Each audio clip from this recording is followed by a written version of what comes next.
හොඳයි හැම දෙනාම සාදුකාරයක් දෙන්න. හැම දෙනාම වාඩි වෙලා හොඳට හිත යොමු කරගන්න. අපි සියලු දෙනාම සූදානම් වෙන්නේ අපේ බුදුරජාණන් වහන්සේ බුද්ධත්වයට පත් වෙලා අපට දේශනා කරපු ඒ උතුම් වූ චතුරාර්ය සත්‍ය ධර්මයේ දුක්ඛ සත්‍ය ගැන අපි ධර්ම කාරණා ටිකක් ශ්‍රවණය කරන්. හැම දිනම සාදුකාරයක් දෙන්න මේ උතුම් ධර්මය අපි හැම දිනාටම ඒ උතුම් වූ ආර්ය සත්‍ය ධර්මයේම අවබෝධ වේවා කියන අදිෂ්ඨානය ඇති කරගන්න. සමන්ත චක්ඛවාලේසු අත්‍රා ගච්ඡන්තු දේවතා සද්ධම්මං මුනි රාජස්ස සුනන්තු සග්ග මොක්ඛදං ධම්ම ශ්‍රවණ කාලෝ අයං භදංතා ධම්ම ශ්‍රවණ කාලෝ අයං භදංතා ධම්ම ශ්‍රවණ කාලෝ අයං භදංතා. නමෝ තස්ස භගවතු වරහතු සම්මා සම්බුද්දස්ස නමෝ තස්ස භගවතු වරහතු සම්මා සම්බුද්දස්ස නමෝ තස්ස භගවතු වරහතු සම්මා සම්බුද්දස්ස.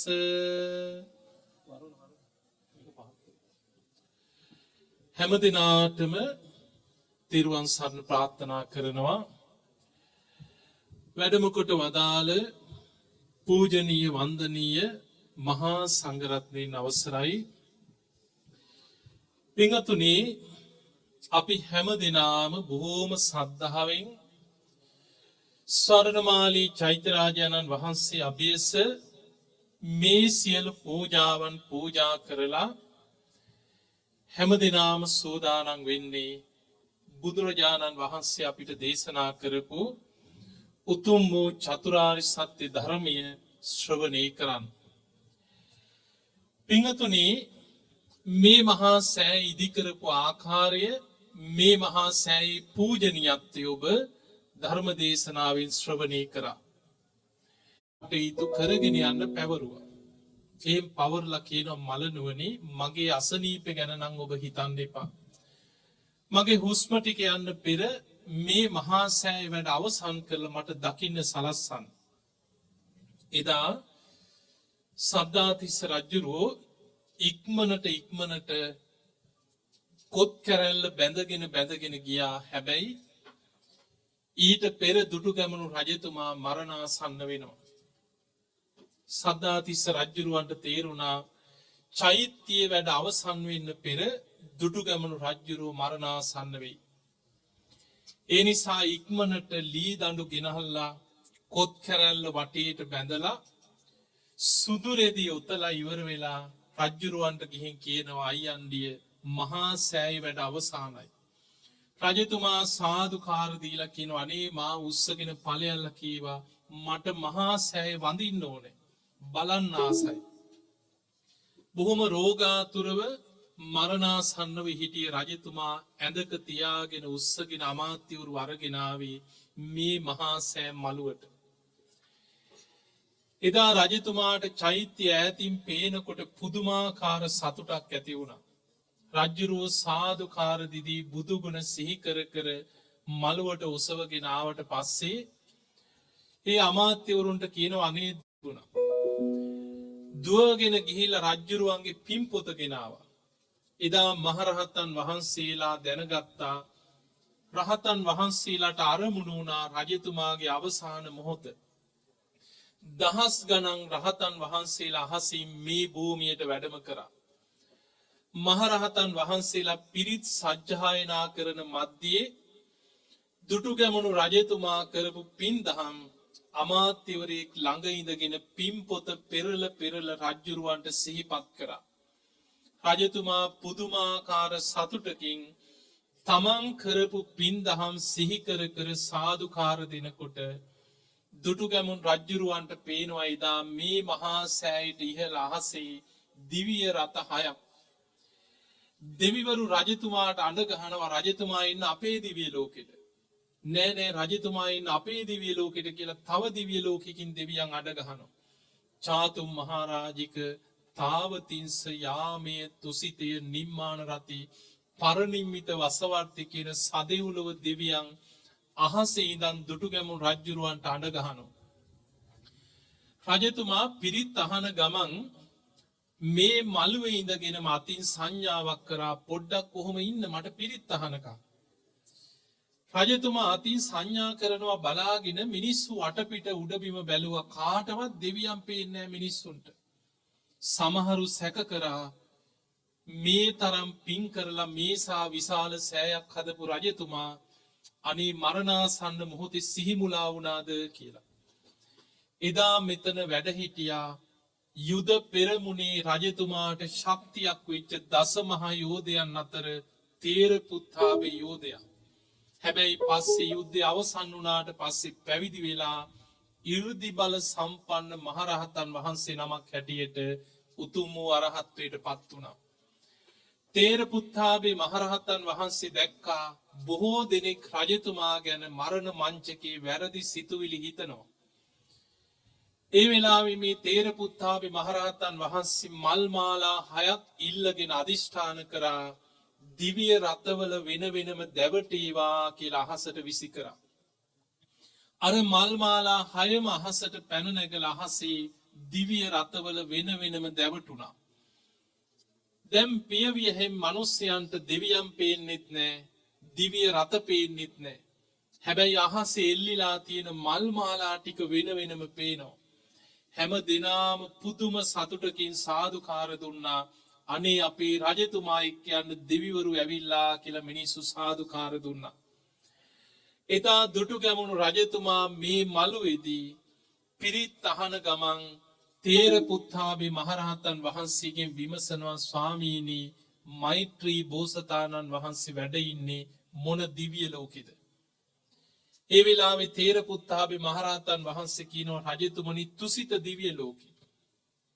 රජතුමා කියනවා දිව්‍ය ලෝක 6කින් මට අඬ ගහනවා. හැබැයි මම ඒ මෛත්‍රී බෝසතාණන් වහන්සේ වැඩ ඉන්න තුසිත දෙව්ලොවම මං හිත පිහිටවනවා කියලා ඒ වෙලාවේ දැස් පියාගෙන වැඳගත්තා. මේ මළුවේදීම අන්තිම හුස්ම පොද හිස් වාතලයට මුසුණා. නින්දෙන් පිබිදෙනවා වගේ තුසිත දිව්‍ය ලෝකෙන් ආපු දිව්‍ය රතේ පහළ වුණා. මහා වංශී තූප වංශී ආදී ග්‍රන්ථවල සඳහන් වෙනවා දුටුගැමුණු රජතුමා දිව්‍ය ස්වරූපෙන් තුසිත දෙව්ලොවින් ආපු දිව්‍ය රතේ පහළ වෙලා සියලු දෙනාට පේන හැටියට අහසේ දිව්‍ය සලුපිලි දරාගෙන පෙනී ඉඳලා අහසේ ඉඳන් කියනවා මලනුවනි මම කරපු පින්කම් වල විපාක බලව නුඹත් අප්‍රමාදීව පින් දහම් කරන්න බුද්ධ ශාසනයේ දියුණුව උදෙසා කැප වෙන්න කියලා එහෙමම මහා සෑය වන්දනා කළ නොපෙනී යනවා. පිංගතුනි දුටුගැමුණු රජතුමා අවසන් හුස්ම හෙළලා දිව්‍ය ලෝකයට ගිය ඒ උතුම් මළුවේ ඉඳගෙනයි අපි මේ ධර්මයේ ශ්‍රවණය කරන්නේ. ඒ වගේම දහස් ගණන් මහරහතන් වහන්සේලා මේ මළුවේ පිරීලා ඉතිරිලා එදා මංගල උළු තියෙන දවසේ සාදුකාර දෙමින් උන්වහන්සේලා පිරිත් සජ්ජායනා කරා. අපේ බුදුරජාණන් වහන්සේ 500ක් මහරහතන් වහන්සේලා සමග සමාපත්තියෙන් වැඩ හිටියා. මේ මහා භද්‍ර කල්පයේ පහළ වෙච්ච කකුසඳ කෝණාගමන කාශ්‍යප කියන පෙර බුදුරජාණන් වහන්සේලා සමාපත්තියෙන් වැඩ හිටිය භූමියකයි අපි මේ වාඩි වෙලා උතුම් චතුරාර්ය සත්‍ය ධර්මයේ ශ්‍රවණය කරන්න සූදානම් වෙන්නේ. එහෙමනම් අපි ඔබ හැම දිනාටම ආශිර්වාද කරනවා මේ උතුම් චතුරාර්ය සත්‍ය ධර්මයේ දුක්ඛ සත්‍ය ගැන මේ උතුම් ධර්ම දේශනාව ඔබ හැම දිනාටම ධර්මාවබෝධයේ පිණිසම උන්වහන්සේලා මේ ධර්මයේ ශ්‍රවණය කරා. හැබැයි අහසේ භූමාටු දෙවියන්ගේ පටන් දස දහසක් ලෝක ධාතු වල දෙවියන් ඉන්දිකටු තුඩක් තරම් ප්‍රමාණි ඊ타ම සියුම් ශරීර මවාගෙන අහසි පිරිලා ඉතිරිලා බණහනවා. ධම්මචක්ක දේශනාව අවසානයේ කොණ්ණඤ්ඤ හාමුදුරුව පමණයි ඒ 5 දෙනාගේ මනුස්ස ලෝකේ සෝවාන් ඵලයට පත් වෙන්නේ පළවෙනි දවසේ. හැබැයි 18 කෝටියක් දෙවියන් මාර්ගඵල ලැබුවා කියලා දේශනාවේ අට කතාවේ සඳහන් වෙනවා. ඒ නිසා පින්වතුනි අවබෝධ කරගත යුතු සත්‍යයන් අතර බුදුරජාණන් වහන්සේ අපිට ආර්ය සත්‍ය හතරක් පෙන්වුවා. පළවෙනි ආර්ය සත්‍ය තමයි දුක්ඛාර්ය සත්‍ය.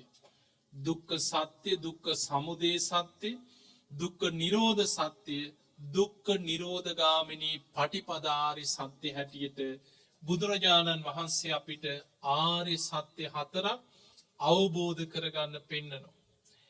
ඒ අතර අපි බලමු දුක්ඛ සත්‍ය ගැන.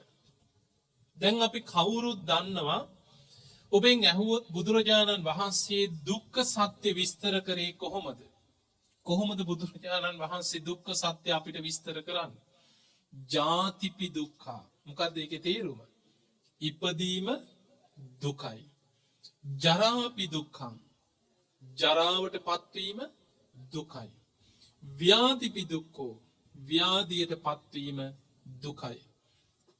අප්පියේහි සම්පයෝගෝ දුක්ඛෝ. අප්‍රිය පුද්ගලයන් එක්ක එකතු වීම දුකක්. පියේහි විප්පයෝගෝ දුක්ඛෝ. ප්‍රිය පුද්ගලයන්ගෙන් වෙන්වීම දුකක්. මරණම්පි දුක්ඛං. මරණය දුකක්.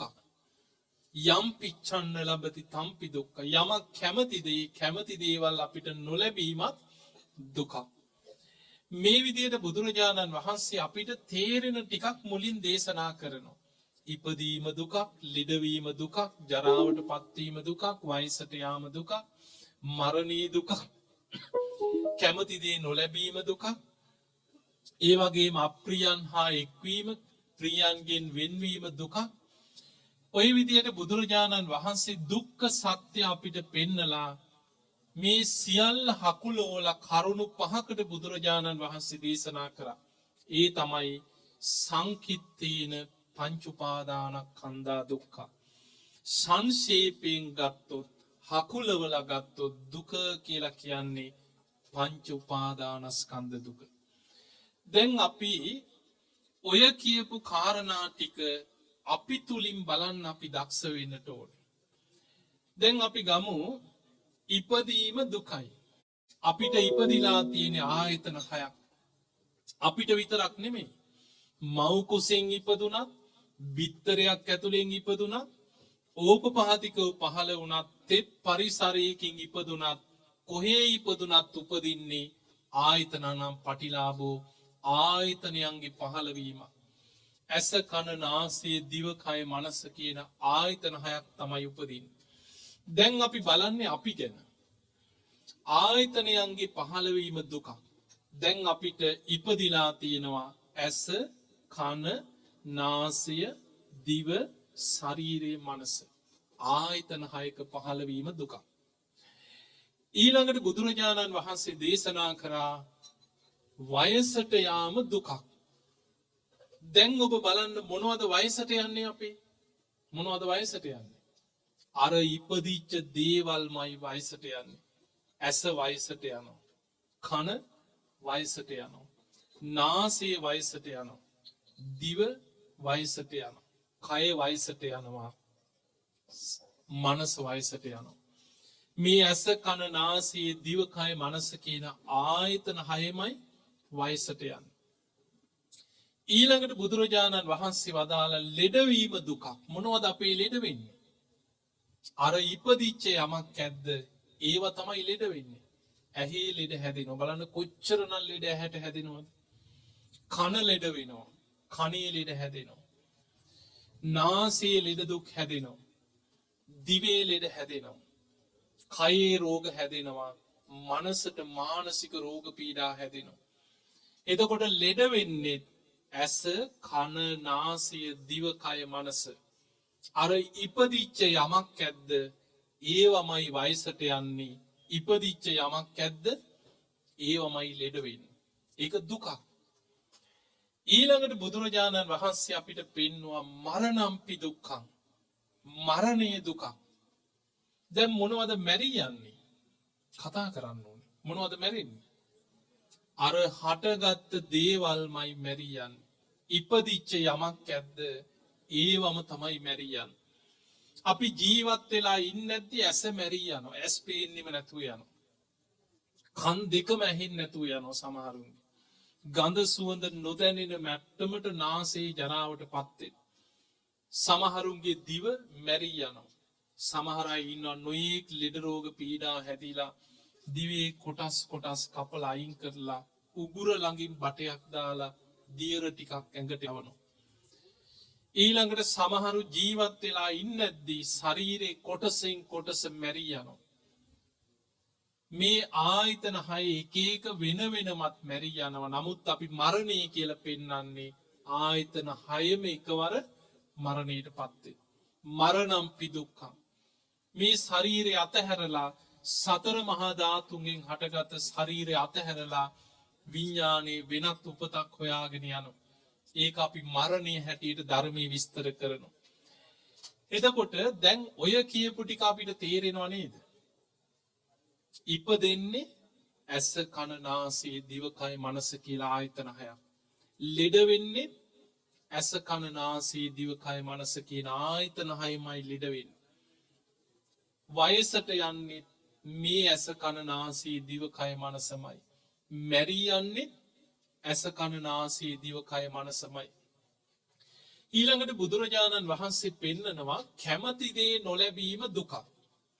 හැබැයි එතන කැමති දේ නොලැබීම දුකක් කියන්නේ ඉපදෙන කෙනා කැමති වෙනවා දුක් සහිත උපතක් නම් මට නොලැබේවා කියලා කැමති වෙනවා. අපි කවුරුත් කැමති නෑ අපායවල වල උපදින්න. අනේ මම නම් සතර අපාය උපදින්න කැමති නෑ කියලා තමයි හැමෝම කියන්නේ. හැබැයි කෙලෙස් සහිතව අවිද්‍යාවත් තණ්හාවත් එක්ක ජීවත් වෙන තාක්කල් සතර අපායේ මහගෙදර කරගෙන යන සසර ගමනේ ඉපදී ඉපදී යන්න වෙනවාමයි. අන්න අපි කැමති දේ අපිට ලැබෙන්නේ. වයසට යන කෙනා කැමති වෙනවා අනේ මම නම් වයසට යන්න එපා.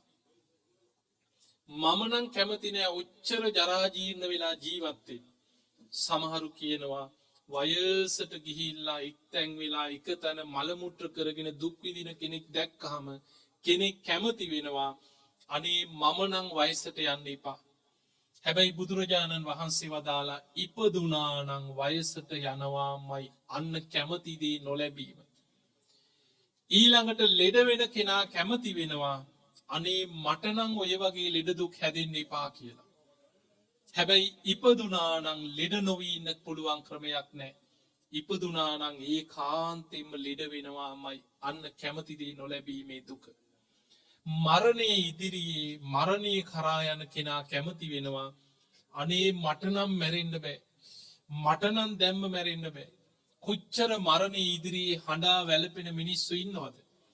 හැබැයි ඉපදුනා නම් ඒකාන්තයෙන් මරණයට මුහුණ දෙන්න සිද්ධ වෙනවාමයි.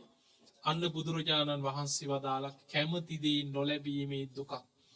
ඊළඟට ප්‍රියයන්ගෙන් වෙන්වීමේ දුක, අප්‍රියයන් සමග එකතු වීමේ දුක. මේ කියන දුක අපිට විඳින්න සිද්ධ වෙනවාමයි. ඒක ආර්ය සත්‍යය. ඉපදිච්ච කෙනා ලෙඩ වෙනකොට ඒක බෝධි පූජා තියලා නවත්ත ගන්න පුළුවන් කමක් නැහැ. මරණය කරා ලං වෙනකොට වයසට යනකොට ඒක බුදුන් ඇඳ කියලා වයසට යන එකකින් වළකින්න බෑ. බලන්න අපේ බුදුරජාණන් වහන්සේත් ලෙඩ වුණා. උන්වහන්සේත් වයසට ගියා. බුදුරජාණන් වහන්සේ දේශනා කරනවා ආනන්දය දැන් තථාගතයන් වහන්සේගේ ශරීරේ හරියට ජග්ගර සකටන් කියනවා. දි รา ගිය කරත්තයක් වගේ. බොහොම අමාරුවෙන් තමයි කියනවා මේ ශරීරේ පිළිසතර කරගෙන දැන් අරගෙන යන්නේ. එතකොට අපිට පේනවා අපේ බුදුරජාණන් වහන්සේත් වයසට ගියා. අපේ බුදුරජාණන් වහන්සේ ආයු සංස්කාර අතහැරලා පිරිනිවන් පාන්න අදිෂ්ඨාන කරලා භික්ෂුන් වහන්සේලා රැස් කරලා ගාථා කීපයක් කියනවා. බොහෝම සංවේදී ගාථා පෙළකින් බුදුරජාණන් වහන්සේ පිරිනිවන් පාන බව සංඝයාට දැනුම් දුන්නා. මේ ගාථා දිහා බලනකොට පේනවා උන්වහන්සේත් වයසට ගියා. බුදුරජාණන් වහන්සේ දේශනා කරනවා පරිපක්කෝ වයෝ මයිහං මහණෙනි තථාගතයන් වහන්සේ දැන් බොහොම වයසට ගිය කෙනෙක්. පරිත්තම්මම ජීවිතං. ජීවත් වෙන්න තියෙන තව ඊටාම ස්වල්ප කාලයයි. පහයවෝ ගමිස්සාමි. නුඹල සියලු දෙනාම අතහැරලා තථාගතයන් වහන්සේ පිරිනිවන් පානෝ. කතම් මේ සරණ මත්තනෝ. මම මගේ පිහිට හදාගත්තා. අප්පමත්තා සතිමන්තා සුසීලා හෝත භික්ඛවෝ. අප්‍රමාදීව සිහි ඇතුව සිල්වත්ව වාසය කරන්න මහණෙනි. සුසමාහිත සංකප්පෝ සචිත්ත මනුරකත. හොඳට තමන්ගේ හිත සතර සතිපට්ඨානෙ තුල රැකගන්න. බොහොම සිල්වත් ජීවිතයක් ගත කරන්න. යෝ ඉමස්මින් ධම්ම විනේ අප්පමත්තෝ විහෙස්සති. යම් කිසි කෙනෙක් මේ ධර්ම විනය තුල අප්‍රමාදීව වාසය කළොත් පහය ජාති සංසාරං දුක්ඛ සන්තං කරිස්සති. ඒ හැම දිනාම ඉපදෙන මැරෙන සසර දුකින් එතර වෙලා නිවන කරා යනවා කියලා බුදුරජාණන් වහන්සේ ඔය ගාථා පෙළ දේශනා කරා. එතකොට පේනවා අපේ බුදුරජාණන් වහන්සේත් වයසට ගියා. ඔබ දන්නවා බුදුරජාණන් වහන්සේ 80 වෙනි වස් කාලේ ගත කරේ බේලුව කියන ගමේ.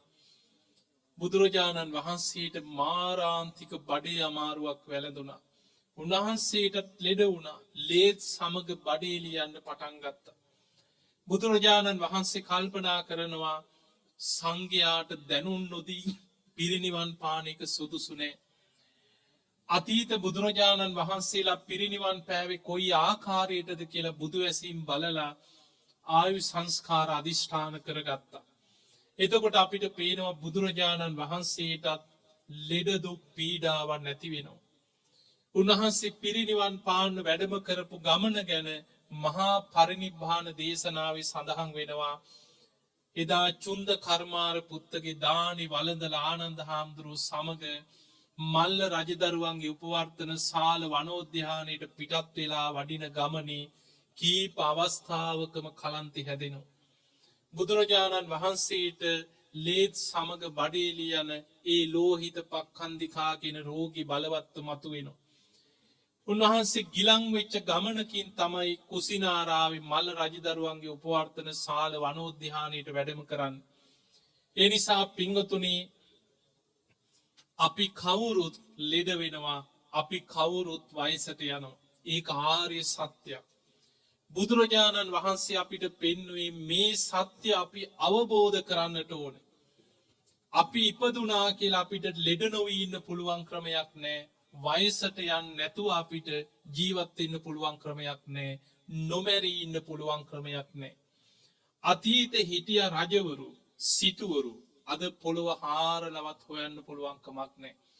අනමතග්ග සංයුක්තේ බුදුරජාණන් වහන්සේ දේශනා කරනවා මහණෙනි කල්පයක් තුල ඊටාම දුර්ලභ මනුස්ස ජීවිත පවා ලබා එක පුද්ගලයෙක් මරණයට පත් වුණාට පස්සේ ඒ පුද්ගලයාගේ සම්මස් නහර සියල්ල දිරලා පස් වෙලා ගිහිල්ලා ඇට සැකිල්ල විතරක් ඉතිරි වුණොත් ඒ ඇට සැකිලි විතරක් එකතු කරලා එක පුද්ගලයෙක්ගේ කල්පයක් තුල ඇට සැකිලි එකතු කරලා අර ඈතින් පේන වේපුල්ල පර්වතය වගේ විශාල ඇට සැකිලි වලින් පර්වතයක් ගොඩ ගහන්න පුළුවන් කියන මේ දේශනා දිහා බලනකොට පේනවා අපි මේ සසරේ කොච්චරනම් ඉපදෙමින් මැරෙමින් ආපු ගමනක්ද.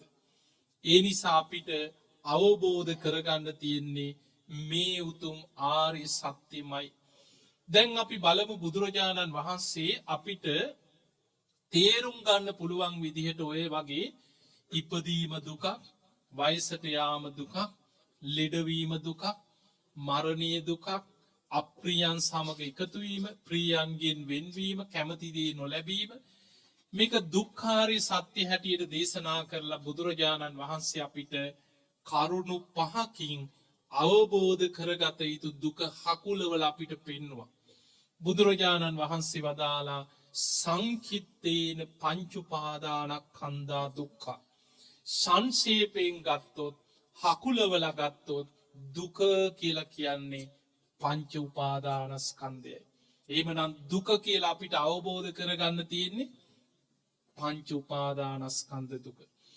දැන් අපි ගමු දැන් ආයි අපි බලමු ඉපදීම දුකයි මොනවද අපිට ඉපදුනේ ඇස කන නාසය දිවකය මනස ලෙඩවීම දුකක් මොනවද අපේ ලෙඩ වෙන්නේ ඇස කන නාසය දිවකය මනස වයසට යාම දුකක් මොනවද අපි තුල වයසට යන්නේ ඇස කන නාසය දිවකය මනසමයි මරණීය දුකක් මොනවද අපි මැරී යන්නේ ඇස කන නාසය දිවකය මනස ඒව තමයි මරුණට පස්සේ පොළොවට පස් වෙලා යන්නේ එහෙමනම් බුදුරජාණන් වහන්සේ අපිට අවබෝධ කරගත යුතු කරුණු පහක් පෙන්නවා සංකිට්ඨේන පංච උපාදානස්කන්ධා දුක්ඛ සංක්ෂේපයෙන් ගත්තොත් හකුලවලා ගත්තොත් දුක කියලා කියන්නේ පංච උපාදානස්කන්ධ දුක දැන් එහෙමනම් මේ පංච උපාදානස්කන්ධ දුක හටගන්නේ කොහෙද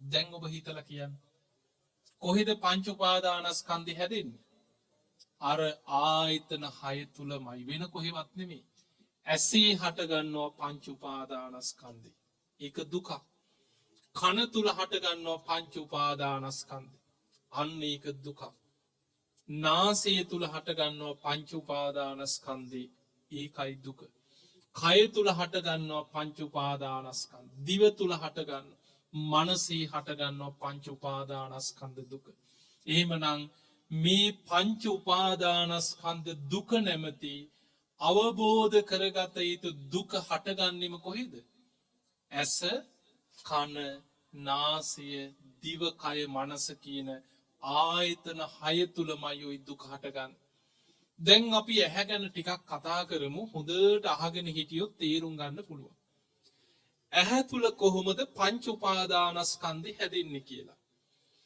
දැන් පින්වතුනි අපේ ඇහැට රූපයක් පේනවා කොහොමද ඇහැට රූප පේන්නේ දැන් ඔබ මේ මහා සෑය දකිනවා මේ මහා පිංකම ඇස් දෙකින් දැක්ක සාදුකාර දුන්නා මේ මහා පිංකම දිහා බල බලා ඇහෙන් කොච්චරනම් පින් රැස් කරාද දැන් ඔබට ඇහැට රූපයක් පේන්නේ කොහොමද ඇසයි රූපයයි විඥානයයි එකතු වීම නිසායි අපේ ඇහෙන් අපි මේ සියලු රූප දකින්නේ ඇසත් රූපයත් විඥානයත් එකතු වීම නිසා ඒකට අපි කියනවා ඇහි ස්පර්ශය කියලා කියනවා මේ ඇසයි රූපයයි විඥානයයි එකතු වීම නිසාම ඇසේ ස්පර්ශය නිසා ඇති වෙනවා කරුණු තුනක් ඇහි ස්පර්ශය නිසා ඇති වෙනවා විඳීමක් ඒකට අපි කියනවා වේදනා උපාදානස්කන්ධය අපිට ඒ ඇහෙන් පේන දේවල් දැකලා සතුටක් ඇති වෙනවා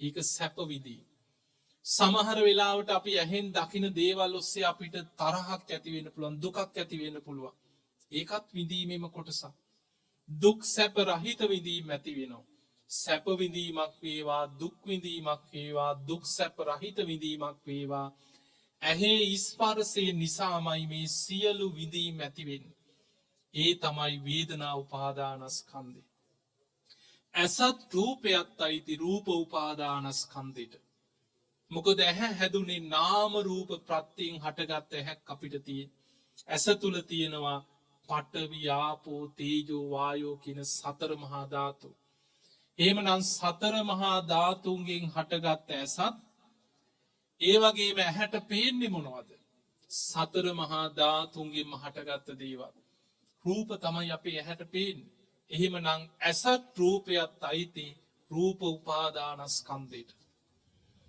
ඇසයි රූපයයි විඥානයයි එකතු වෙනවා කියනකොට එතන විඥානයක් තියෙනවද නැද්ද එතන විඥානයක් තියෙනවා ඒ තමයි විඥාන උපාදානස්කන්ධය ඇහි ස්පර්ශය තුලින්මයි විඥානය ඇති වෙන්නේ ඇහැ ගැන අවධානයක් යොමු වෙනකොට ඒකට ධර්මී කියන්නේ මානසිකාරය ඇහැ ගැන මානසිකාරයක් යොමු වෙච්ච ගමන් විඥානය එතන පිහිටනවා කියන්නේ ඒ සැනින් ඇහි ස්පර්ශය ඇති වෙනවා එහෙමනම් ඇසත් රූපයත් අයිති රූප උපාදානස්කන්ධයට ඇසයි රූපයයි විඥානයයි එකතු වෙලා එහි ස්පර්ශය ඇති වෙනකොටම එතන තියෙනවා විඥාන උපාදානස්කන්ධය මේ ඇහි ස්පර්ශය නිසා යම් විඳීමක් ඇති වෙනවා නම් ඒ තමයි වේදනා උපාදානස්කන්ධය විදින රූප අපි හඳුන ගන්නවා.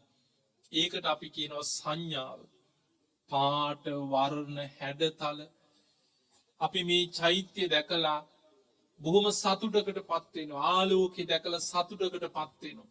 මේ මහා සෑයට පූජා කරලා තියෙන මල් දැකලා සතුටකට පත්වෙනවා. මේ මහා පින්කම දැක දැක අපි සිහි කර කර සතුටු වෙනවා. අපි හඳුන ගන්න හඳුනා ගැනීම තමයි සංඥා උපාදානස්කන්ධය. ඒ වගේමයි ඇහි ස්පර්ශය නිසා හඳුනගන්න යමක් ඇද්ද ඒ හඳුනගන්න දේ ගැනම චේතනා පහළ වෙනවා. ඒ තමයි සංස්කාර උපාදානස්කන්ධය.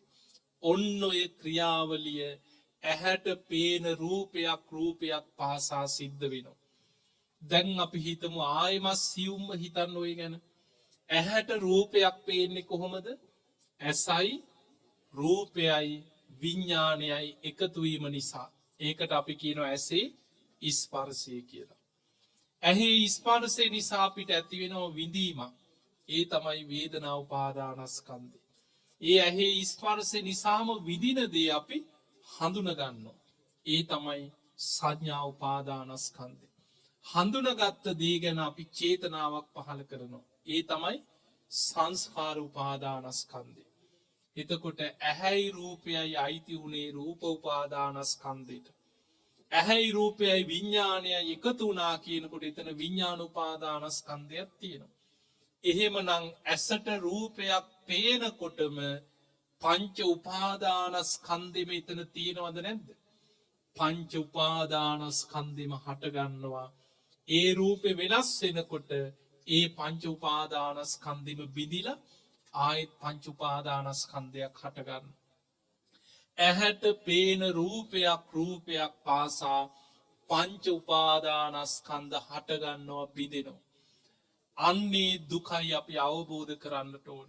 මෙන්න මේ පංච උපාදානස්කන්ධී ඇත්ත ස්වභාවය බුදුරජාණන් වහන්සේ පෙන්නනවා අපිට නුවණින් විමසලා දකින්න.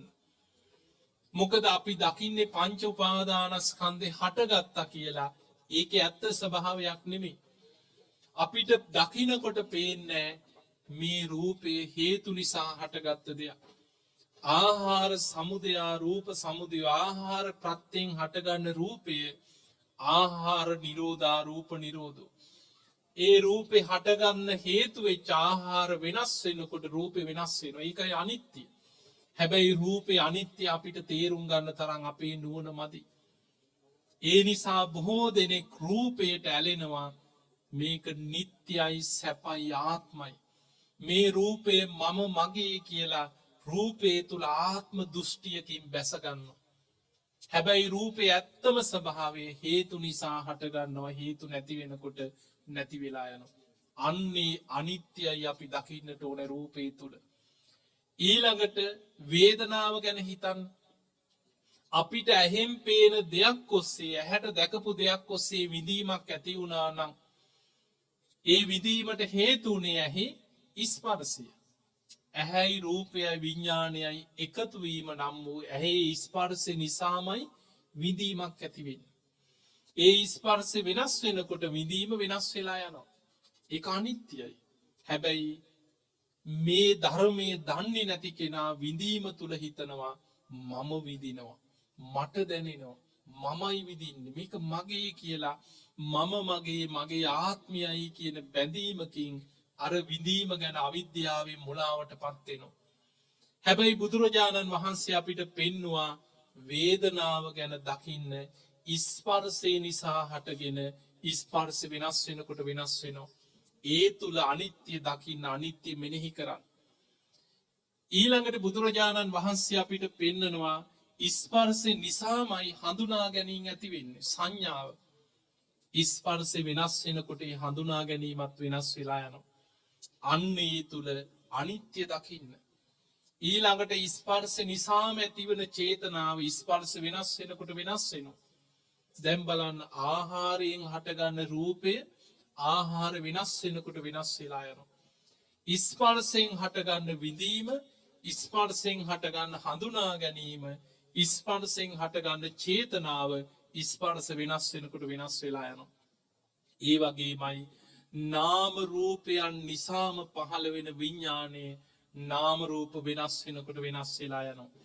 එහෙමනම් මේ පංච උපාදානස්කන්ධයේ තුලම තියෙන්නේ හේතුඵල ධර්මයක්.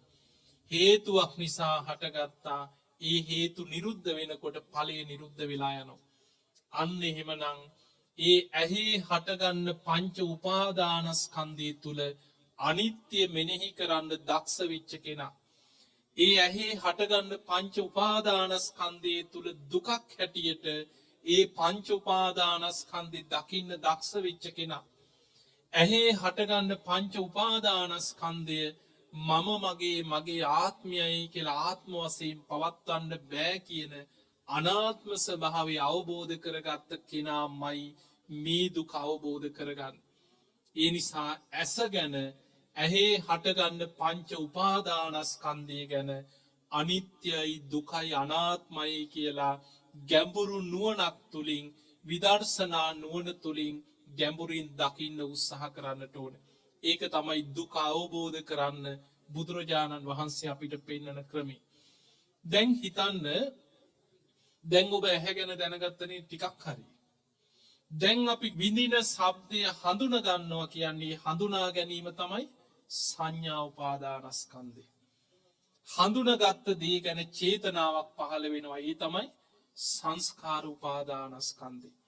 එහෙමනම් කනට ශබ්දයක් ඇහෙනකොටම ඒ තුල පංච උපාදානස්කන්ධයක්ම හට ගන්නවද නැද්ද? කනට ශබ්දයක් ඇහෙනකොටම පංච උපාදානස්කන්ධයක් කන තුල හැදෙනවා. බුදුරජාණන් වහන්සේ අපිට පෙන්වුවේ අවබෝධ කරන්න ඔන්න ඔය පංච උපාදානස්කන්ධي ඇත්ත ස්වභාවය. ඒ පංච උපාදානස්කන්ධයේ ඇත්තම ස්වභාවය අවබෝධ කරන්න නම් අපි මේ කන අනිත්‍යයි කියලා දකින්නට ඕනේ. නාම රූප නිසා හටගත් ආයතනයක් කන කියලා කියන්නේ. ලෙඩ වෙනවා, වයසට යනවා, ජරාවටපත් වෙනවා. මගේ ආත්මයයි කියලා මට ඕන විදිහට කන ගැන පවත්ව ගන්න පුළුවන් කමක් නැහැ. එහෙමනම් මේ කනේ ඇත්තම ස්වභාවය ආහාර සමුදය, රූප සමුදය. අපි කන බොන ආහාර නැත්නම් ආහාර නිරුද්ධ වෙනකොට ඔය ඔක්කොම නිරුද්ධ වෙලා යනවා. රූපෙම නිරුද්ධ වෙනවා. එහෙමනම් හේතු නිසා හටගෙන හේතු නැති වෙනකොට රූපේ නිරුද්ධ වෙලා යනවා. ඊළඟට විඳීම්, හඳුනා ගැනීම, චේතනා ඇති උනේ ස්පර්ශය නිසා. ස්පර්ශ වෙනස් වෙනකොට ස්පර්ශයෙන් ඇතිවෙච්ච විඳීම වෙනස් වෙනවා. ස්පර්ශ නිසා නම් හඳුනා ගැනීම ඇති උනේ. ස්පර්ශ වෙනස් වෙනකොට හඳුනා ගැනීම වෙනස් වෙනවා. ස්පර්ශ නිසාමයි චේතනාව ඇති වෙන්නේ. ස්පර්ශ වෙනස් වෙනකොට චේතනාව වෙනස් වෙලා යනවා. එහෙමනම් ස්පර්ශයෙන් හටගන්න චේතනාව ස්පර්ශ වෙනස් වෙනකොට වෙනස් වෙනවා. ඒ නිසා පින්වතුනි, අපිට කන මුල් කරගෙන මේ කනේ හටගන්න පංච උපාදානස්කන්ධය ගැන හේතුඵල වශයෙන් දකින්න දක්ෂ වෙන්න. මේ හේතුව නිසා හටගත්තා. මේ හේතුව වෙනස් වෙනකොට වෙනස් වෙනවා. රූපය ගැන දකින්න ඕනේ. ආහාර නිසා හටගන්නවා. ආහාර නිරුද්ධ වෙනකොට වෙනස් වෙනවා. විඳීම, හඳුනා ගැනීම, චේතනාව කියන මේ උපාදානස්කන්ධ තුනම ස්පර්ශයෙන් හටගන්නවා. ස්පර්ශ වෙනස් වෙනකොට වෙනස් වෙලා යනවා. විඥානයත් ඒ වගේ. නාම රූප නිසා හටගන්න විඥානයේ නාම රූප වෙනස් වෙනකොට වෙනස් වෙලා යනවා.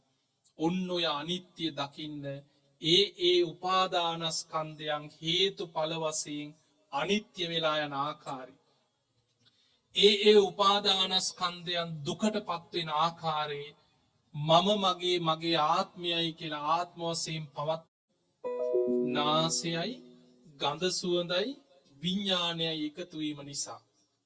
ඒකට අපි ධර්මයේ කියනවා නාසී ස්පර්ශය කියලා කියනවා. නාසයයි ගඳ සුවඳයි විඥානයයි එක්කොඳ ගැන හිත ඇතුලේ චේතනා පහළ වෙනවා කියන්නේ පංච උපාදානස්කන්ධයක්ම හටගෙන ඒ ගඳ සුවඳ වෙනස් වෙනකොට බිඳිලා යනවා. එහෙමනම් මෙන්න මේ පංච උපාදානස්කන්ධය ගැනයි අපි හොඳට අවබෝධ කරගන්නට ඕනේ. පින්වතුනි, අපි බුදුරජාණන් වහන්සේ අපිට පෙන්වුවේ හකුලවල ගත්තොත් සංක්ෂේපයෙන් ගත්තොත් දුක කියලා කියන්නේ පංච උපාදානස්කන්ධ දුක. දැන් අපි ඉගෙන ගත්තා ඇහි හටගන්න පංච උපාදානස්කන්ධේ, කනේ හටගන්නවා පංච උපාදානස්කන්ධේ, නාසයේ හටගන්නවා පංච උපාදානස්කන්ධේ. ඊළඟට අපි බලමු දිව ගැන. දිවට රසයක් දැනෙන්නේ කොහොමද කියලා හිතන්න. දිවයි රසයයි විඥානයයි එකතු වීම නිසා. ඒකට කියනවා අපි දිවේ ස්පර්ශය කියලා. දිවත් රසයත් අයිති වෙන්නේ රූප උපාදානස්කන්ධයට. දිවයි රසයයි විඥානයයි එකතු වෙනවා කියන්නේ විඥානයේ තමයි විඥාන උපාදානස්කන්ධය. එතකොට දිවේ ස්පර්ශය නිසා ඇති වෙනවා විඳීමක්. ඒ තමයි වේදනා උපාදානස්කන්ධය.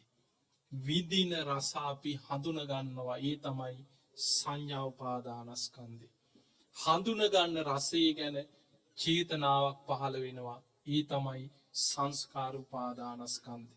එතකොට දිවට රසයක් දැනෙනකොටම පංච උපාදානස්කන්ධය මේ තුල ඇති වෙනවද නැද්ද? පංච උපාදානස්කන්ධයක්ම ඇති වෙලා විදිලා යනවා. දැන් අපි බලමු කය ගැන හිතන්න ඔය වගේම. කයට පහස දැනෙනවා. ශරීරයට රස්නේ, සීතල, උණුසුම, ගොරෝසු ගති අපිට පහසක් දැනෙනවා. කොහොමද අපේ කයට පහස දැනෙන්නේ? කයයි පහසයි විඥානයයි එකතු වීම නිසා දානස්කන්ධයක්ම හට ගන්නවා. ඔය වගේමයි මනස. මනස ගැනත් හිතමු. අපිට ආයතන 6ක් තියෙනවා. ඇස, කන, නාසය, දිව, කය, මනස. මේ ආයතන 6 ඔස්සේම අපි සංසාර ගමනක් හදා ගන්නවා. පංච උපාදානස්කන්ධ හට ගන්නවා. සසර ගමනක් හැදෙනවා. මේ ආයතන 6 ගැන ඇති වෙන පංච උපාදානස්කන්ධය ගැන තණ්හාව ඇති වෙච්ච ගමන් පටිච්ච සමුප්පාදය හැදෙන්න පටන් ගන්නවා. දැන් අපි බලමු මනසට අරමුණක් එනවා. අපි කියනවා මම හිතුවා, මට හිතුණා, මං කල්පනා කරා. අපිට කොහොමද සිතට සිතුවිල්ලක් එන්නේ? සිතයි සිතුවිල්ලයි විඥානයයි එකතු වීම නිසා. අපිට හිතට යමක් හිතෙන්නේ කොහොමද? සිතත් සිතුවිල්ලත් විඥානයත් නිසා. ඒ තමයි මනසේ ස්පර්ශය. එතකොට මේ මනසේ ස්පර්ශය නිසා ඇති වෙන විඳීම. බලන්න සමහරු තනියෙන් කල්පනා කර කර අඬනවා. ඒ මොකද? දුක් විඳීමක් ඇති වුණා. තනියෙන් කල්පනා කර කර තනියෙන් hina වෙනවා සමහරු. ඇයි? හිතට සතුටක් ඇති වෙන සිතුවිල්ලක් ඇති වෙනවා. ඒ නිසා හිතට එන සිතුවිල්ල අනුව හිත තුල ඇති වෙනවා විඳීමක්. ඒ තමයි වේදනා උපාදානස්කන්ධය. විඳින අරමුණ අපි හඳුන ගන්නවා. ඔබෙන් ඇහුවොත් ඇයි hina වුනේ? ඇයි ඇඬුයි? ඒ අඬපු හේතුව අරමුණ ඔබට කියන්න බැයිද? පුළුවන්. එක්ක මට නැති වෙච්ච කෙනෙක් මතක් වුණා. මට දුක හිතෙන දෙයක් මතක් වුණා. මිනිස්සු ඒවත් සිහි කරලා අඬනවා, වැළපෙනවා. එතකොට අපි ඒ සිතුවිලි අපි හඳුන ගන්නවා කියන්නේ ඒ සිතුවිල්ල තමයි සංඥා උපාදානස්කන්ධේ මනසේ. ඒ හඳුන ගන්න සිතුවිල්ල ගැන හිත ඇතුළෙම චේතනාවක් පහළ වෙනවා. ඒ තමයි මනෝ සංචේතන. ඒ තමයි කර්මයක් බවට පත් වෙන්නේ. ඒ තමයි සංස්කාර උපාදානය. අපි යථාභූත ඥානයක් තුලින් නුවණ. දැන් අපි හිතමු මෙහෙම. අපේ ඇස, කන, නාසය, දිව, කය, මනස කියලා අපිට ආයතන 6ක් තියෙනවා. මේ ශරීරය අපි පවත්වන්නේ කොහොමද? ආහාර නිසා. ආහාරයක් නැත්නම් මේ රූපේ දවසින් දවස මරණය කරා ලං වෙනවා. සමාපatti සුවයෙන් පවා රහතන් වහන්සේලා නිරෝධ සමාපත්තියට සමවැදිලා පවා වැඩ ඉන්නේ දවස් 7ක් පමණයි. උන්වහන්සේලා සමාපත්තියෙන් නැගිටලා පිණ්ඩපාත යනකොට ඊළඟ දවසේ දානයක් නොලැබුණොත් එදාට පිරිනිවන් පානවා. උපරිම සමාපත්තියකින් පවා නිරෝධ සමාපත්තියකට සමවැදිච්ච කෙනෙකුට පවා निराහාරව ඉන්න පුළුවන් දවස් 7ක් වගේ කාලයක් විතරයි. ආහාර නැත්නම් රූපේ නිරුද්ධ වෙලා යනවා. හැබැයි මේ ශරීරයේ ඇත්තම ස්වභාවය ආහාරයෙන් හටගන්නවා ආහාර නිරුද්ධ වෙනකොට නිරුද්ධ වෙනවා. හැබැයි මේ ස්වභාවය නුවණින් විමසලා දකින්නේ නැති කෙනා රූපය ගැන හිතනවා. එයා කොහෙන් ගත්තත් එයාට පේන රූපේ තුල ආත්මයක් තියනවා වගේ පේනවා. එයා කැරකිලා රූපය ගැන දකින්නේ රූපේ මම මගේ ආත්මයයි කියලා මේ රූපය තුල ආත්මයක් තියෙනවා කියලා හිතනවා. එයා මුලින්ම අහුවෙන්නේ මේ වගේ. රූපේ ආත්මයයි කියලා හිතනවා. එහෙම නැත්නම් එයා හිතනවා රූපය තුල මම මගේ ආත්මයයි කියලා මට ඕන විදියට පවත්වන්න පුළුවන් ආත්මයක් රූපය තුල තියෙනවා කියලා හිතනවා. එහෙම නැත්නම් එයා හිතනවා ආත්මයක් කියලා දෙයක් තියෙනවා. ඒ ආත්මය හැදෙන්නේ සතර මහා ධාතුන්ගෙන් හටගත්ත රූපයන්ගෙන් කියලා තව පැත්තකින් කැරකිලා බැස ගන්නවා සක්කාය දිට්ඨිය. එහෙම නැත්නම් එයා හිතනවා ආත්මය කියලා දෙයක් තියෙනවා. ආත්මය තුලයි රූපේ පවතින්නේ කියලා බැස ගන්නවා. ඔය විදිහට රූපය ගැන සතර ආකාර සක්කාය දිට්ඨියකින් කොහෙන් ගත්තත් රූපේ මම මගේ ආත්මයයි කියලා රූපයට මුලා වෙනවා අවිද්‍යාව සහගත කෙනා. මේ රූපේ ගැන තියෙන අවිද්‍යාව නැති වෙන්න නම් බුදුරජාණන් වහන්සේ වදාලා හේතුඵල වශයෙන් දකින්න. හේතු නිසා හටගෙන හේතු නිරුද්ධ වෙනකොට නිරුද්ධ වෙනවා කියන හේතුඵල ධර්මතාවය ඔස්සේ හැම වෙලෙම හිතන්න මේ ඇස අනිත්‍යයි. මේ කන අනිත්‍යයි. මේ නාසය අනිත්‍යයි, දිව අනිත්‍යයි, කය අනිත්‍යයි, මනස අනිත්‍යයි. ආහාර නිසා හටගන්නවා ආහාර නිරුද්ධ වෙනකොට නිරුද්ධ වෙනවා කියලා හේතුඵල වශයෙන් රූපේ අනිත්‍ය මෙනෙහි කරන කෙනා අන්න රූපේ යථා ස්වභාවය ටික හරි නුවණින් ප්‍රඥාවෙන් වටහා ගන්න දක්ෂ කෙනෙක් බවට පත් වෙනවා. ඊළඟට අපි හිතමු විඳීම ගැන. දැන් ඔබ ඉගෙන ගත්තා ඇහි ස්පර්ශ නිසා විඳීම් ඇති වෙනවා. කනේ ස්පර්ශ නිසා විඳීමක් ඇති වෙනවා. නාසයේ ස්පර්ශ නිසා විඳීම් ඇති වෙනවා. දිවේ ස්පර්ශය නිසා විඳීමක් ඇති වෙනවා. කයේ ස්පර්ශය නිසා විඳීම් ඇති වෙනවා. මනසේ ස්පර්ශය නිසා විඳීම් ඇති වෙනවා. එතකොට ආයතන හයේම ස්පර්ශය නිසා තමයි විඳීම ඇති වුනේ. හැබැයි අවිද්‍යා සහගත කෙනා විඳීම ගැන හිතන්නේ මේ විඳීම කියන්නේ ආත්මයයි කියලා හිතනවා. එහෙම නැත්නම් ආත්මය කියලා දෙයක් තියෙනවා. ඒක හැදිලා තියෙන විඳීම් වලින් කියලා හිතනවා. එහෙම නැත්නම් හිතනවා විඳීම තුලයි ආත්මය තියෙන්නේ. එහෙමත් නැත්නම් හිතනවා ආත්මය තුලයි විඳීම තියෙන්නේ. ඔය විදිහට විඳීම ගැන සතර ආකාර සක්කාය දිට්ඨියකින් මේ විඳීම මම මගේ ආත්මයයි කියලා විඳීම තුල ආත්ම දෘෂ්ටියකින් බැස ගන්නවා. අන්න අවිද්‍යාවේ ස්වභාවය. හැබැයි බුදුරජාණන් වහන්සේ අපිට පෙන්නනවා මේ සක්කාය දිට්ඨිය නැති වෙන්න නම් හේතුඵල වශයෙන් දකින්න. මේ හේතුව නිසා හටගන්නවා මේ හේතුව නැති වෙනකොට නැති වෙනවා. කොහොමද විඳීම ඇති වුනේ? ස්පර්ශ නිසා. එහෙමනම් ස්පර්ශයෙන් හටගන්න විඳීම ස්පර්ශ වෙනස් වෙනකොට වෙනස් වෙනවා අනිත්‍යයි කියලා මෙනෙහි කරන්න. එහෙමනම් ඇහි ස්පර්ශයෙන් ඇතිවෙන විඳීම ඇහි ස්පර්ශ වෙනස් වෙනකොට වෙනස් වෙන නිසා ඇහැ තුල හටගන්න විඳීම අනිත්‍යයි කියලා මෙනෙහි කරන්න. කනේ ස්පර්ශයෙන් ඇතිවන විඳීම ඒ ස්පර්ශ වෙනස් වෙනකොට වෙනස් වෙන නිසා කනේ හටගන්න විඳීමත් අනිත්‍යයි කියලා මෙනෙහි කරන්න. නාසයේ ස්පර්ශයෙන් හටගන්න විඳීම ස්පර්ශ වෙනස් වෙනකොට වෙනස් වෙන නිසා අනිත්‍යයි කියලා සිහි කරන්න. දිවේ ස්පර්ශයෙන් හටගන්න විඳීම ස්පර්ශ වෙනස් වෙනකොට වෙනස් වෙන නිසා ඒ ඇති වෙන විඳීමත් අනිත්‍යයි කියලා සිහි කරන්න. කයි ස්පර්ශයෙන් යම් විඳීමක් ඇති වෙනවා නම් ස්පර්ශ වෙනස් වෙනකොට විඳීම වෙනස් වෙනවා අනිත්‍යයි කියලා හිතන්න.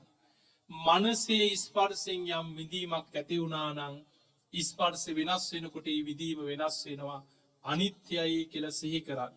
ඔය විදිහට ආයතන හයේම ස්පර්ශයෙන් ඇතිවන විඳීම ස්පර්ශ වෙනස් වෙනකොට වෙනස් වෙනවා අනිත්‍යයි කියලා සිහි කරන කෙනා අන්න විඳීම ගැන කියන සක්කාය දිට්ඨිය දුරු කරන්න දක්ෂ කෙනෙක් බවට පත් වෙනවා. ඊළඟට අපි බලමු හඳුනා ගැනීම. ඇහෙන් රූප හඳුන ගන්නවා. කනින් ශබ්ද හඳුන ගන්නවා. නාසයෙන් ගඳ සුවඳ හඳුන ගන්නවා. දිවෙන් රස හඳුන ගන්නවා. කයින් පහස හඳුන ගන්නවා. මනසින් අරමුණු හඳුන ගන්නවා. මේ හඳුනා ගැනීම ඇති වුණේම කොහොමද? ස්පර්ශ නිසාමයි. ඇහි ස්පර්ශ නිසා තමයි ඇහැට පේන රූප හඳුනගන්නේ. කනේ ස්පර්ශ නිසාමයි කනට ඇහෙන ශබ්ද හඳුනගන්නේ. නාසයේ ස්පර්ශ නිසාමයි ගඳ සුවඳ හඳුනගන්නේ. දිවේ ස්පර්ශ නිසාමයි රස හඳුනගන්නේ. කයේ ස්පර්ශ නිසාමයි පහස හඳුනන්නේ. මනසේ ස්පර්ශ නිසාමයි අරමුණ හඳුනගන්නේ. එහෙනම් ස්පර්ශයෙන් ඇතිවෙන හඳුනා ගැනීම ස්පර්ශ වෙනස් වෙනකොට වෙනස් වෙනවා අනිත්‍යයි. අන්නේ අනිත්‍ය අවබෝධය වෙන විදිහට නුවණින් විමසන කෙනා තමයි මේ හඳුනා ගැනීම අනිත්‍ය අවබෝධ කරගන්නේ. එහෙම නැත්නම් සක්කාය දිට්ඨියකට අහු වෙනවා. එයා හිතනවා හඳුනා ගැනීම ආත්මයයි කියලා දකිනවා. එහෙම නැත්නම් ආත්මය කියලා දෙයක් තියෙනවා. ඒක ඇති වුණේ හඳුනා ගැනීම වලින් කියලා හිතනවා. එහෙම නැත්නම් හඳුනා ගැනීම තුලයි ආත්මය තියෙන්නේ කියලා ආත්ම දෘෂ්ටියකට බැඳෙනවා. එහෙමත් නැත්නම් ආත්මය තුලයි හඳුනා ගැනීම තියෙන්නේ කියලා බැස ගන්නවා. කොයි ක්‍රමෙන් හරි කැරකිලා සතර ආකාරයක ආත්ම දෘෂ්ටියකට එන්නෙම මේ හඳුනා ගැනීමේ ඇත්ත ස්වභාවය හේතුඵල වශයෙන් දැකලා නැති නිසා. ඒ නිසා ස්පර්ශයෙන් ඇතිවන හඳුනා ගැනීම ස්පර්ශය වෙනස් වෙනකොට වෙනස් වෙනවා අනිත්‍යයි කියන එක හොඳට නුවණින් හිතන්න. දැන් ඕන්න අපිට පංච උපාදානස්කන්ධය ගැන අවබෝධ කරන්න නම් රූපය ගැන අපි හිතන්න ඕනේ කොහොමද? ආහාරය නිසා හටගන්න රූපේ ආහාර වෙනස් වෙනකොට වෙනස් වෙනවා අනිත්‍යයි. ස්පර්ශයෙන් හටගන්න විඳීම ආයතන හයේම ස්පර්ශ වෙනස් වෙනකොට වෙනස් වෙනවා අනිත්‍යයි. ස්පර්ශයෙන් හටගන්න හඳුනා ගැනීම ආයතන හයේම ස්පර්ශ වෙනස් වෙනකොට වෙනස් වෙනවා අනිත්‍යයි කියලා දකින්න. ඔය විදිහම තමයි චේතනාව. ඇහැට පේන රූප ගැන චේතනා පහළ වෙනවා. ඒකට අපි කියනවා රූප සංචේතන. කනට ඇහෙන ශබ්ද ගැන චේතනා පහළ කරනවා. ශබ්ද සංචේතන. නාසයට දැනෙන ගඳ සුවඳ ගැන චේතනා පහළ කරනවා. ගන්ධ සංචේතන. දිවට දැනෙන රස ගැන චේතනා පහළ කරනවා. රස සංචේතන. කයට දැනෙන පහස ගැන චේතනා පහළ කරන පොට්ටබ්බ සංචේතන. මනසට එන අරමුණු ගැන චේතනා පහළ කරනවා ධම්ම සංචේතන. එහෙමනම් ආයතන හයේම චේතනාව ඇති වෙන්නේ කොහොමද? ස්පර්ශ නිසාමයි. ස්පර්ශ නිසාමයි චේතනාව ඇති වෙන්නේ. එහෙමනම් ස්පර්ශය නිසා ඇතිවන චේතනාව ස්පර්ශ වෙනස් වෙනකොට වෙනස් වෙනවා. ඒ අනිත්‍ය අපි නුවණින් දැකලා නැත්නම් ඒ අනිත්‍ය අපි වැටහෙන විදිහට මෙනෙහි කරලා අවබෝධ කරගෙන නැත්නම් අපි ආත්ම දෘෂ්ටියකට අහු වෙනවා. එයා හිතනවා චේතනාව කියන්නේ ආත්මයයි කියලා බැස ගන්නවා. එහෙම නැත්නම් ආත්මය කියලා දෙයක් තියෙනවා. ආත්මය හැදෙන්න චේතනාවන්ගෙන් කියලා බැස ගන්නවා. එහෙම නැත්නම් චේතනාව තුලයි ආත්මය තියෙන්නේ කියලා බැස ගන්නවා. එහෙම නැත්නම් ආත්මය තුලයි චේතනාව තියෙන්නේ කියලා බැස ගන්නවා. කොහෙන් ගත්තත් කැරකිලා චේතනාව ගැන සතරාකාර සක්කාය දිට්ඨියකට එනවා. එතකොට බලන්න රූපය ගැන කැරකිලා සතරාකාර සක්කාය දිට්ඨියකින් බැසගත්තා. වේදනාව ගැන සතරාකාර සක්කාය දිට්ඨියකින් බැසගත්තා. හඳුනා ගැනීම ගැන සතරාකාර සක්කාය දිට්ඨියකට අහු වෙනවා. චේතනාව ගැන සතරාකාර සක්කාය දිට්ඨියකට අහු වෙනවා. මේ සක්කාය දිට්ඨියෙන් මිදෙන්න නම් හේතුඵල වශයෙන් දකින්න. ස්පර්ශයෙන් හටගන්න චේතනාව ස්පර්ශ වෙනස් වෙනකොට වෙනස් වෙනවා අනිත්‍යයි කියලා ආයතන 6 ගැනම මෙනෙහි කරත්. ඊළඟට අපි බලමු විඥානය ගැන. ආයතන 6ෙම විඥාන පහළ වෙනවා. ඇහි පහළ වෙනවා විඥානය. ඒ තමයි චක්කු විඥානය. ඇසයි රූපයයි විඥානයයි එකතු වෙනවා කියනකොට එතන තියෙනවා විඥානය. ඒ තමයි චක්කු විඥානය. ඇහි හටගන්න විඥානය. කනේ හටගන්නවා විඤ්ඤාණය. කනේ ශබ්දයයි විඤ්ඤාණයයි එකතු වීම. එතකොට මේ කනේ හටගත්ත විඤ්ඤාණයට අපි කියනවා සෝත විඤ්ඤාණය. නාසයේ හටගන්නවා විඤ්ඤාණය. නාසයයි ගඳ සුවඳයි විඤ්ඤාණය එකතු වීම. මොකක්ද මේ නාසයේ හටගන්න විඤ්ඤාණයට අපි කියන්නේ? ගාහන විඤ්ඤාණය. දිවේ හටගන්නවා විඤ්ඤාණය. දිවයි රසයයි විඤ්ඤාණය එකතු වෙනවා. ඒ දිවේ හටගන්න විඤ්ඤාණයට අපි කියනවා ජීවහා විඤ්ඤාණය. මම මගේ ආත්මයයි කියලා බැසගත්තා කියන්නේ පංච උපාදානස්කන්ධය ගැනම අපි තුල 20 ආකාර සක්කාය දිට්ඨියක් තියෙනවා. මේ පංච උපාදානස්කන්ධය ගැන තියෙන 20 ආකාර සක්කාය දිට්ඨියම දුරු වෙන්න නම් අපි මේ පංච උපාදානස්කන්ධී ඇත්ත ඇති සැටියෙන් දකින්න ඕනේ. ඒ තමයි හේතුඵල වශයෙන් විමසන්න. හේතු නිසා හටගන්න දේ හේතු නැති වෙනකොට නැති වෙන. අන්න දුක අවබෝධ කරගන්න ක්‍රමේ. බුදුරජාණන් වහන්සේ අපිට පෙන්වුවේ සංකිත්තේන පංච උපාදානස්කන්ධා දුක්ඛ. සංක්ෂේපයෙන් ගත්තොත් හකුලවලා ගත්තොත් දුක කියලා කියන්නේ මෙන්න මේ පංච උපාදානස්කන්ධයයි. පින්වතුනි අපි අවබෝධ කරගන්නට ඕනේ මෙන්න මේ පංච උපාදානස්කන්ධයේ තියෙන අනිත්‍ය ස්වභාවය. මේ පංච උපාදානස්කන්ධය හේතු නිසා හටගන්නවා හේතු නැති වෙනකොට නැති වෙනවා කියන අනිත්‍ය ධර්මයමයි අපි අවබෝධ කරන්නට ඕනේ. එහෙමනම් දැන් ඔබට චතුරාර්ය සත්‍යයේ දුක්ඛ සත්‍ය ගැන යම් කිසි දැනුමක් ඇති. දැන් අපි ඔය කියපු ටික සාරාංශයක් කරලා ටිකක් මතක තියාගමු.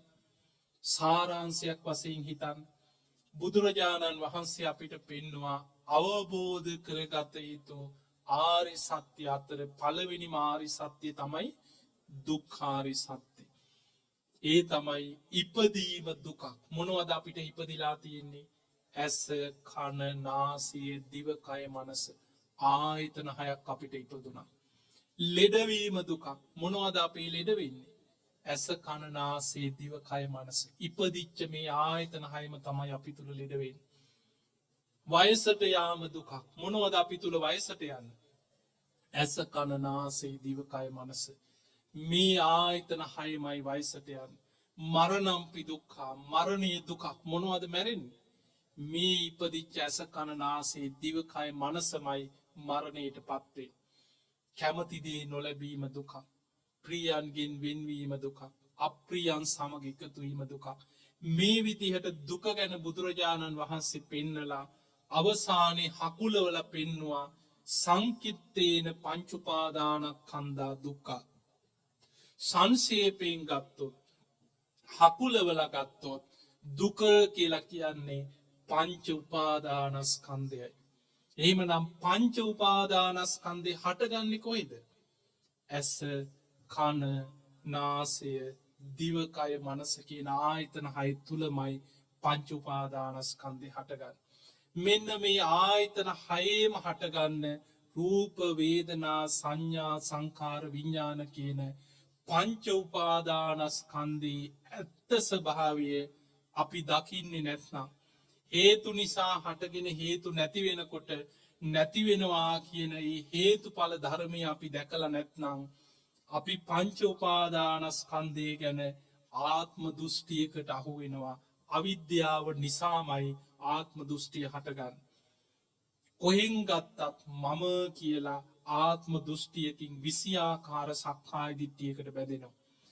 අපි මුලින්ම ධර්මය අවබෝධ කරගන්න නම් චතුරාර්ය සත්‍ය ගැන සත්‍ය ඥානය ඇති කරගන්න නම් අඩුම ගානේ සෝවාන් ඵලයට හරිපත් වෙන්න නම් මුලින්ම අවබෝධ කරන්නට තියෙන්නේ මෙන්න මේ පංච උපාදානස්කන්ධේ අනිත්‍යයි දුකයි අනාත්මයි කියන කාරණය හේතුඵල වශයෙන් විමසලා පංච උපාදානස්කන්ධය ගැන තියෙන සක්කාය දිට්ඨියමයි ප්‍රහාණය කරන්නට ඕන. එහෙමනම් පින්වතුනි ඔබ හැම දිනාටම මේ ලැබිච්ච මනුස්ස ජීවිතය තුළ අපේ වාසනාවට අපිට බුද්ධ ශාසනයක් මුණ ගැහුණා. බලන්න මේ ලෝකේ ජීවත් වෙනවා කෝටි 700ක තරම් ජනතාවක්. හැබැයි ඒ අය අතර මේ ලංකා දීපේ ඉපදිච්ච ඔබ කොයි තරම්නම් වාසනාවන්ත පිරිසක්ද. අපේ බුදුරජාණන් වහන්සේදා මල්ල රජදරුවන්ගේ උපවර්තන ශාල වනෝද්‍යානයේ පිරිනිවන් පාන්න මොහොතකට පෙර සක්‍ර දෙවියන්ට කතා කරලා දේශනාවක් කරනවා ගාථාවකින් කියනවා පතිට්ටිස්සති දේවේන්ද්‍ර ලංකායම් මම ශාසන. දේවේන්ද්‍රයේ මගේ බුද්ධ ශාසනයේ බොහෝ කාලයක් ලංකා භූමිය තුළ ආරක්ෂා වෙනවා කියලා බුදුරජාණන් වහන්සේ දේශනා කරපු වග දීගනිකාය සඳහන් වෙනවා. ඒ නිසා තමයි මේ උතුන් ලංකා භූමිය තුළ මේසා විශාල ලක්ෂ සංඛ්‍යාත පිරිසක් බොහෝම සද්ධාවෙන් මේ උතුම් චෛත්‍යරාජාණන් වහන්සේ උදෙසා මේ සියලු පූජාවන් පවත්වන්නට අද එකතුනේ. ඔබ හැම දෙනාම බොහොම සද්ධාවෙන් මේ චෛත්‍යරාජාණන් වහන්සේ උදෙසා කප්රු පූජාවන් සිදු කරලා ඒ වගේ මටවිසි බුද්ධ පූජාවන් තැන්පත් කරලා අට පිරිකර සෙසු පිරිකර ආදී බෙහෙත් ඖෂධ ආදී සියලු පූජාවන් පූජා කරලා මේ චෛත්‍යරාජාණන් වහන්සේට ගුවනින් මල් ඉසිමින් ඒ වගේම ඔබ හැම දෙනාම අරගෙන ආපු ලක්ෂ ගණන් කෝටි ගණන් සුවඳ මලින් මේ උතුම් චෛත්‍යරාජාණන් වහන්සේ අපි පූජාවට පත් කරමින් අපි සියලු දෙනාම මේ මහා සෑ මළුවේ නම් ප්‍රාර්ථනා කරන්නේ එකම එක දෙයක්. ඒ තමයි මේ රැස් කරගන්න සියලු පින අපි හැම දෙනාටම උතුම් නිවන් අවබෝධයේ පිණිසම උපකාර වේවා කියන ප්‍රාර්ථනය. අපි සියලු දෙනාටම මේ උතුම් වූ චතුරාර්ය සත්‍ය ධර්මයම අවබෝධ කරගෙන මේ ඉපදෙමින් මැරෙමින් සතර අපායේ මහගෙදර කරගෙන යන සංසාර ගමනින් නිදහස් වෙලා නිවන කරා යන්නම මේ මහා සෑයට කරපු සියලු පූජාවන්ගේ පින මේ මහා සෑය දිස බලාගෙන බණහල හිත පහදවාගෙන රැස් කරගත්ත සියලු පිනත් බුදුරජාණන් වහන්සේ ජීවමානව වැඩඉන්නවාසේ ද්‍රෝණයක් ධාතුන් වහන්සේලා වැඩ සිටින මේ උතුම් චෛත්‍යරාජාණන් වහන්සේ උදෙසා අද මේ සිදු කරගත්ත සියලු පින් අපි හැම දෙනාටම නිවන් අවබෝධයටම උපකාර වේවා වේවා වේවා සාදු සාදු සාදු